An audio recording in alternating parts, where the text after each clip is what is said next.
What's up YouTube? Welcome back. It's your coach Joram. Bado unamfikiria, si ndio?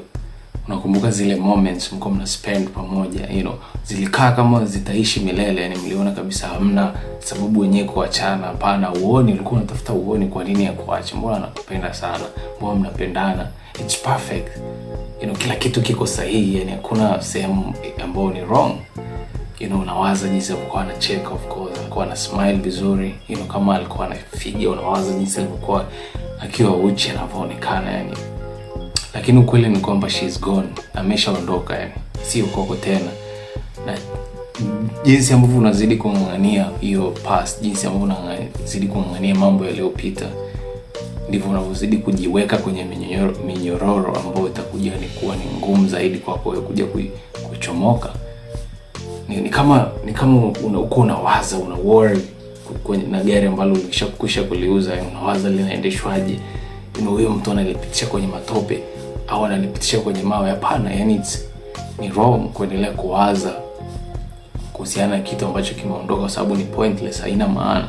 Same goes na mahusiano. Kwa kama wewe ni mtu ambaye ulikuwa una struggle, unateseka na jinsi ya kumsahau ex wako au mwanamke ambaye ameshakuacha, hii video kutoka Coach Joram kwenye hii channel, nataka nikuambie ni namna gani unaweza kumsahau ex wako. Ni mbinu ambazo mimi nimetumia miaka hiyo kipindi hicho nimeachwa, na ni mbinu ambazo mimi nashauri na wewe uzitumie. Kwa stay tuned mpaka mwisho wa video. Okay, sasa watu wengi sana hata mimi zamani kwa wanafikiri kwamba sehemu ambayo ni ngumu ni kumsahau, si ndio? Kumsahau, kumforget kabisa, ndio nadhani ni sehemu ambayo ni ngumu, lakini uhalisia ni tofauti sana. Uhalisia upo kwenye kuaccept, kukubali kwamba tayari ameshakuondoka, tayari si wako tena. Haijalishi ni mara ngapi unamwaza, unamfikiria, mara ngapi unakumbuka ile mazungumzo ya mwisho mliongea kabla mjaachana. Haijalishi ni mara ngapi unatamani vitu vingebadilika. Haijalishi ni mara ngapi unawaza kwamba ningemtreat better, ningefanya hivi na hivi na hivi asingeondoka. Haijalishi ambacho utakifanya, kilichofanyika kimekwisha kufanyika. Ashakuacha, ashaondoka, yuko na mtu mwingine sasa hivi. Hakufikirii wewe, si ndio? Kwa sababu wengi tunafikiri kwamba labda atakuwa ana care. Hata kama angekuwa anajali, haina maana yani. Hata kama angekuwa anajali kweli, yes, yuko huko ana cry kwamba aliachana na wewe, lakini haina maana kwa sababu hatatamani kurudiana na wewe tena, si ndio? The best part, the hardest part ni kukubali, accept. Kwa nini unajiweka, kwa nini unajiumiza, kwa nini unajitocha, unaendelea kujiumiza kila siku unaanza kukumbukia, yes, natamani mwanangu ile siku nisingemwambia vile, natamani mwanangu ningeachana na yule mwanamke ambaye nilikuta naye. Haijalishi ni mara ngapi una replay hizo moments. Ameshaondoka na kilichofanyika kimefanyika. Kwa kitu cha kwanza kujifunza ni acceptance. Kubali. Usimfanye wewe mwanamke ile kuacha awe kiini au awe katikati au ndo center ya ulimwengu wako, si ndio? So yeye anayeamua kwamba wewe utakuwa na furaha au usio na furaha, si ndio? Hiyo state ambayo uko sasa hivi kwamba eti hauna raha kwa sababu umeachwa na mtu na bado unamfikiria, ni kwa sababu huyu mwanadamu ambaye unafikiri ni special, ambaye unadhani kwamba yes, huyu ndio wa kipekee, hakuna mwanamke kama huyu, si kweli. Yani kuna wanawake wengi bora zaidi ya huyo ambao uko unamwaza kwamba unafikiri ni special. Na ukubani kwamba yeye hata ajali, yani yeye ameshuka kwenye mahusiano yake mengine huko, sababu mwanamke aweza akakuacha kama ana mtu wa kuchukua nafasi yako. Yeye yuko na jamaa mwingine huko ana enjoy life, analala kwa amani kabisa. Wewe ndo unajiteseka, unajitocha kwa sababu hutaki kukubali kwamba umeachwa, hutaki kukubali kwamba she's gone. Kwa acha ku replay hizo memories. Unavyocheki picha, unavyotumia message, unamwomba msamaha, hakuna kitakachobadilika. Kubali kwanza kwamba ameondoka. Ukishakubali, hiyo ni step ya kwanza ya kuhili, kwa sababu usipokubali kupona ni ngumu. Oya, sikia. Thamani yako haipimwi na kwamba huyo mwanamke alikutaka, alikuwa anakupenda kweli, au bado anakupenda, au anatamani kurudiana na wewe. Thamani yako haipimwi na wewe mwanamke na vitu kama hivyo. Thamani yako ni ile ambayo wewe mwenyewe umeitengeneza. Yani wewe kama wewe umeitengeneza, kwa sababu sasa hivi wewe kama wewe umenaswa kwenye mtego ambao umeutengeneza wewe mwenyewe. Umenaswa kwenye mtego ambao umeutengeneza wewe mwenyewe kichwani kwako. Sasa huo mtego ndio unaendelea kukumumunya na kukumaliza kila siku ambao unakaa unafikiria. Si ndio?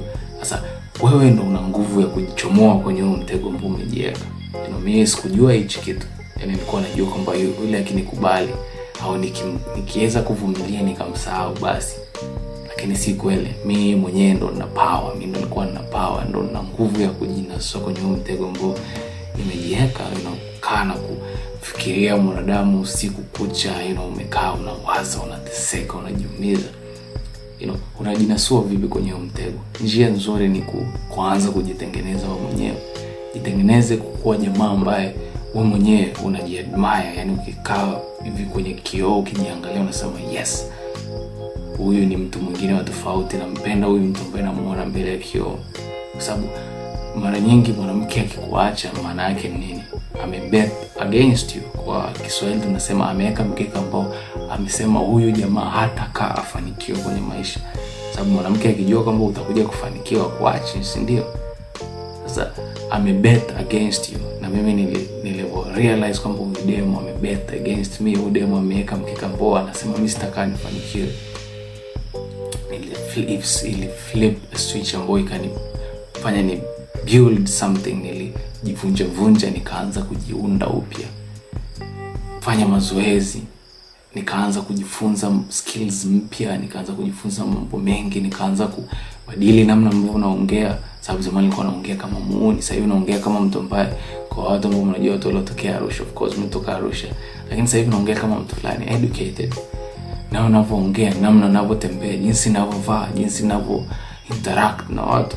Baada ya mimi kubadilisha vile, kila nikikaa kwenye kioo pale ninavyojiona, na feel good about myself, najisikia vizuri, nasema yes, huyo jamaa ambaye namtaka. Na kila siku naendelea kufanya hivyo, kila siku nachomoa vipande kwenye moyo wangu, unaona kama hivi hii tabia sio nzuri, na heka tabia ambayo ni nzuri. Kila siku na elevate, kila siku nakuwa mtu mpya, kila siku najibadilisha. Kiasi kwamba yule mwanamke alikuja aliniomba msamaha miaka miwili. Mungu mmoja, siongee uongo, miaka miwili ananiomba msamaha. Kwa sababu aliona change.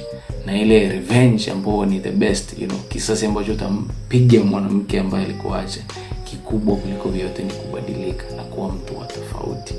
Kwa wewe ndio una power, kwa sababu kwa sasa hivi umejiweka kwenye mtego ambao wewe mwenyewe pekee ndio umetengeneza, na mtu pekee ambaye anaweza kukunasua kwenye mtego so mimi, so yule, so yule demu kurudiana na wewe, hapana. Ni wewe mwenyewe overcome, mwenyewe ku descend beyond wewe peke yako, na kuanza kujibuild na kutengeneza character ambao watu wakiona, wanawake wengine wakiona, wana fall in love, wanachanganyikiwa, wanafurahi, wanasema yes, tunamtaka huyo jamaa.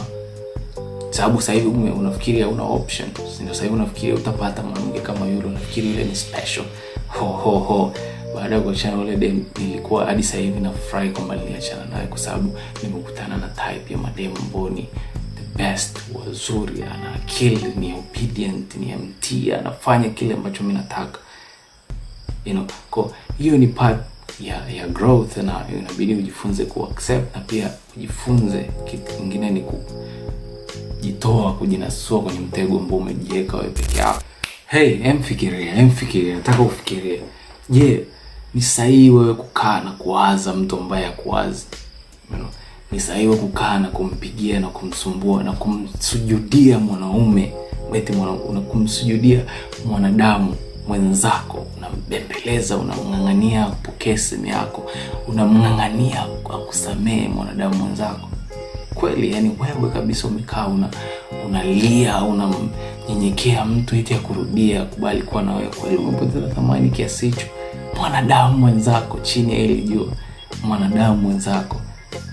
Kwa sababu wewe unachofikiri ni kwamba huyu mtu ni special sana, unafikiri huyu mtu ni tofauti, yani hakuna mwanamke kama yule. Joramu, uelewe. Yes, na understand, kwa sababu nishaikuwa kama wewe. Nishaikuwa kwenye position ambayo wewe ndio uko sasa hivi. Nishaikuwa kwenye position ambayo nilicry usiku kucha. Sasa hivi nikikaa na cheka tu. Kwa sababu gani? Ilikuwa ni sahihi kabisa yule mwanamke kuachana na mimi, kwa sababu nilikuwa mpumbavu, mshenzi, mjinga, na yule mwanamke kweli alikuwa yuko sahihi kubet against mimi na kuniacha. Sasa baada ya mimi kutransform na kuwa mtu mpya, sasa ndo nimekaa nimerealize mimi ndo nilikuwa namfanya yule mwanamke aonekane kama ni special. Mimi ndo nilikuwa namfanya yule mwanamke aonekane kama yeye ni wa tofauti, hajawahi kuonekana dunia toka dunia imeumbwa. Sasa hivi naanza kukutana na aina nyingine wanawake wazuri, ni better, ni tayari nasema yes, ile ilikuwa ni sahihi yule mwanamke kuachana na mimi, kwa sababu yeye kuachana na mimi kumenipush, kumenifanya sasa nijimbody, nijitengeneze, niwe mtu mwingine ambaye imenifanya ni outgrow. Sasa hivi mimi ni bigger than her, mimi ni mtu mkubwa kuliko yeye, ninajua vitu vingi kuliko yeye, ni bora kuliko yeye. Yeye ni sahihi kuniacha. Sasa nataka wewe utumie hiyo pain, hayo maumivu ambayo unayapata kila siku, ni kumotivate, kujifunza kuwa mtu mpya. Nataka hiyo pain ni kumotivate kufanya na kutransform maisha yako kuwa bora kuliko kukaa na kumlilia mwanadamu mwenzako chini ya jua hili. Mwanamke unalilia, it doesn't make sense bro. Change hiyo kitu, yani utapata amani ya moyo, yani utakuwa unalala kwa amani sana, kwa sababu utakuwa unajua huyu ni mwanadamu tu kwa mwanadamu mwingine. Unasikia? Sasa nataka uchukue power yako back, nataka urudishe ile nguvu uliyoipoteza. Umeona? Nataka uchukue ile power ambayo ulimkabidhi yeye kukutesa. Nataka za wewe sasa ndio uchukue hiyo power, regain. Inaanza kuacha kumfuatilia kwenye social media zake. Acha kutafuta validation, acha kutafuta kwamba hiyo validation, acha kufikiri kwamba yeye pekee ndo anaweza akakutoa kwenye hiyo unhappiness, kwenye hiyo state ya kutokuwa na furaha huko sasa hivi. Acha kufikiria hiyo. Kwa sababu kadiri unavozidi kwenda kumcheki yuko Instagram, unavyoona anazidi kuwa mzuri, anazidi kupendeza, ndio unazidi kuchanganyikiwa. Sasa acha kufeed hizo kumbukumbu, acha kulisha hizo kumbukumbu. Unavozidi kuzimwagilia hizo kumbukumbu, ndio zinazidi kuota kwenye kichwa chako, inakufanya inakuwa ni ngumu zaidi kuendelea kumsahau. Rudisha nguvu zako sasa hivi, completely muondoe kwenye maisha yako. Futa namba, futa social media, block her everywhere. Ukiwa muone, ukishamtoa kwenye site yako, out of sight out of mind, ukishamtoa kwenye kumuona kila siku, tayari ushamtoa kwenye akili. You hear me? Always and always and always, njia za nzuri ya kuchukua hiyo power back kutoka kwake ni kufocus na wewe na toa kabisa completely kwenye maisha yako. Utakao uone picha yake wala nini, wala hata story zake utakao usikie. Sasa utashangaa taratibu anaanza kuondoka kichwani kwako. Lakini kama uko still unacheki status zake, uko unacheki sijui anasema nini, hautakao upone, hautakao hila.